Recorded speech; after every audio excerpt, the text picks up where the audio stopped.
So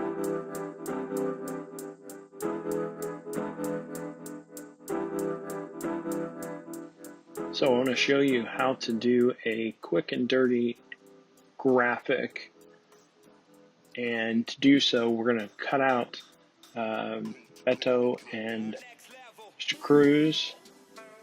And so what we're going to do is, I've got my barbecue background. There was a controversy at one point about barbecue. Ted Cruz saying Beto was going to get rid of barbecue. So I'm trying to make a fun graphic. So I'm going to grab this still image I found on Getty and scale that down. This is just a kind of a placeholder here, because we need to go into Photoshop and remove the backgrounds from these images. I'm going to grab Ted Cruz, put his image down here, extending these. So we don't need that long. Sorry. Okay, so let's adjust the size of Cruz. Scale him back. He's facing the wrong way. I want him to face the other direction. So I'm going to come down into my effects down here, and we're going to find the horizontal flip.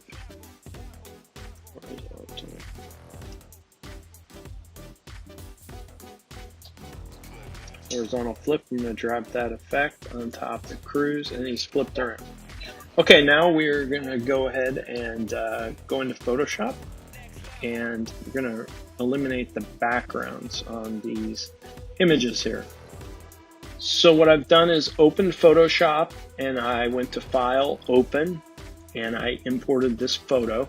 If you've never used Photoshop, that's okay. If you pay attention, you will be able to replicate these steps.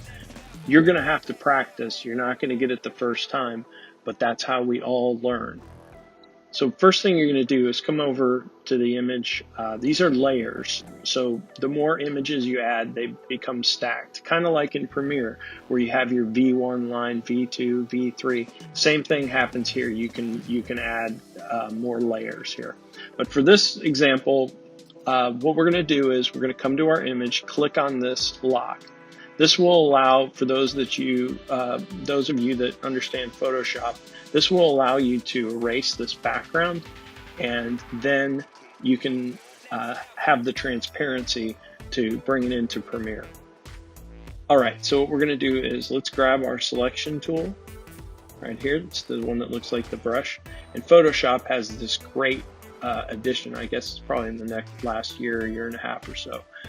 You can actually select subject, and Photoshop is usually pretty dead on out finding the subject, and it is done with a selection here. This is what they call this. When you see these marching ants, that's a selection.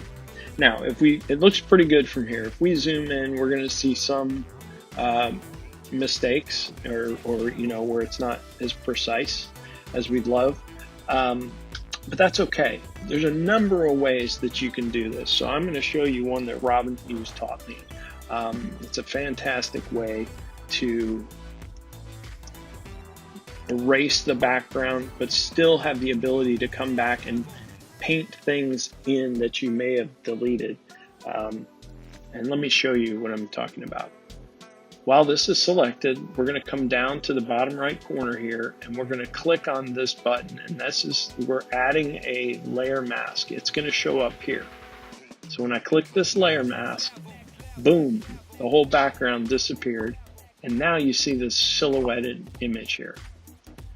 When we go and do this work we're about to do, we want to make sure that this box is highlighted, not like this, because anything we do like this will become permanent to that picture. So that way, if let's say I painted black on here somewhere and with a brush, I would not be able to undo that. I'm going to go onto my mask here, and we're going to go in and we're going to try to remove some of this stuff that Photoshop didn't quite get right. So we're going to grab our brush tool. You can also press B for the shortcut. We want to have black selected if we want to remove. Okay, so I'm going to left click and drag now. You see how nicely it's getting rid of this stuff.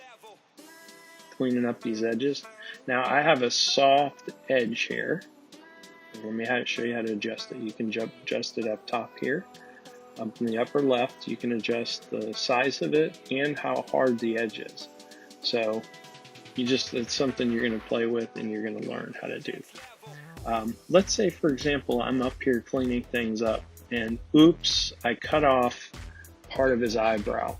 Well, what we're going to do is, when you're painting with black, remember, that will remove from the photo. But when you switch to white, that actually will bring it back. It will reveal. So I'm going to left click here and drag and see how it paints it back on. Now we're going to switch this back to black because we want to clean this up. And cleaning this up here. And you're going to find there's a lot of spots that could be done a little better on here. But I just wanted to teach you how to remove these things. Again, I'm using my brush still with the black, and the black allows me to remove this. Okay? All right. So I've already got this one cleaned up, and I have the one with Ted Cruz done also. So I am going to go back to Premiere and bring those that I had already completed previously and show you how we're going to move them around inside of Premiere. All right, we are back in Premiere now, and I have brought over my cutout images of two men running for office. So what I'm going to do is I'm going to replace these placeholders on the timeline. Got Beto there and Cruz here. All right, so I've replaced those other two images, and so now I can grab Cruz and scale him up and down here. So put him there. I'm going to mark my keyframes. So I have my position and scale set. And now same thing with Beto. I'm going to adjust him, move him around a little bit. We can add a drop shadow. So let's go down to our effects and look for a drop shadow. And let's drop that behind Beto. And watch as my shadow appears here. Right. Distance, you can, but don't get too much. Don't go over the top with this. Softness. Just enough to help separate him from the background. I'm actually just going to take this one that I just made for him. I'm going to copy this, and I'm going to highlight Cruz, and I'm going to paste it. And so now it just added one to him too. I'm going to give him a little bit more. Actually, you know what? It's kind of cool, actually. I may make this one a little thicker. Kind of cool. I may change his direction, the direction his is. There we go. Why not? All right, cool. So I'm going to mark his position and scale here also. So very beginning of my timeline here, this is what it's going to look like. And let's go down here to about 8 seconds, and let's scale up Cruz. Oops, I guess I did Beto first, so there you go.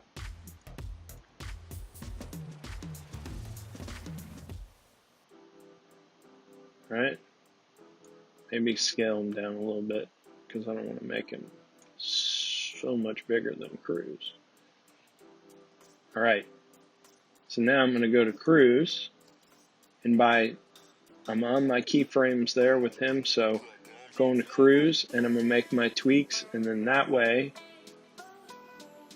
I kind of like that actually because he's kind of overlapping a little bit over him. Kind of gives that three-dimensional look, right? Because he's on top of there. He's on top of the barbecue.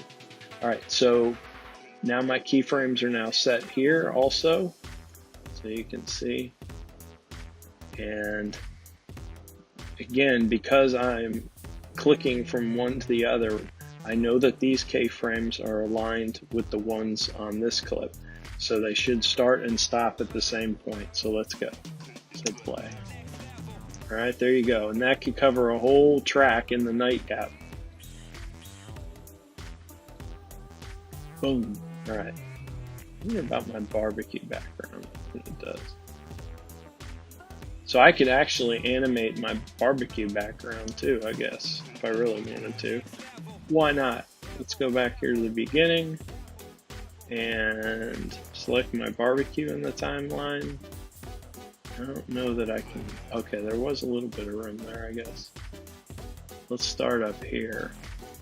So I'm going to position him, mark his keyframes here, click on the little stopwatch, and then I'm going to click on cruise. I want to jump to his keyframes down to here because we know that then they'll all match. Their start and stop points will be all the same.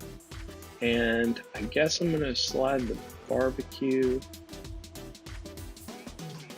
Let's see, what should I do with it?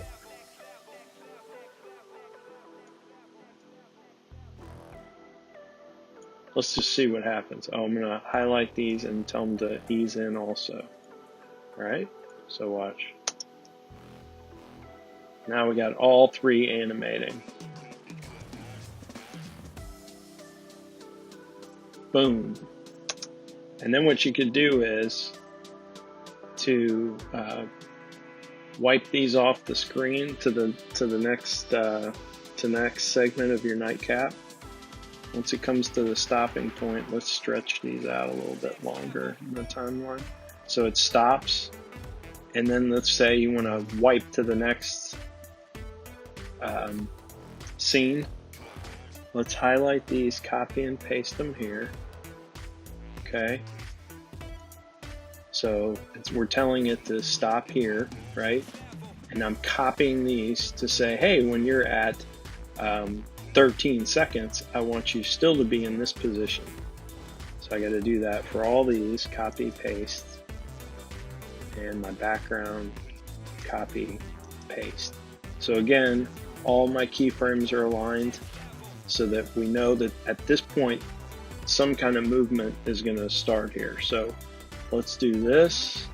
We'll slide down a little ways. And why don't we do where cruise goes to the left and goes off the screen. Okay. Come down to Beto. Let's make him go this way off the screen. And then our barbecue background, let's make that go down and disappear. And then you would have another piece of video below this. Here, why don't we use this? Watch now. Okay, we need to make that faster, don't we? It's too slow. So let's jump back up here. And let's make it off the screen by here. Going in and adjusting my keyframes to make all this happen quicker. Alright, so now they move in, they sit here because this is the same as this one, and when he hits there, he goes to the next. They all three take off. They're moving in slow. They hit this point, they stop. Copied these, pasted these here, boom, and now it goes to the next video. Hope that helped.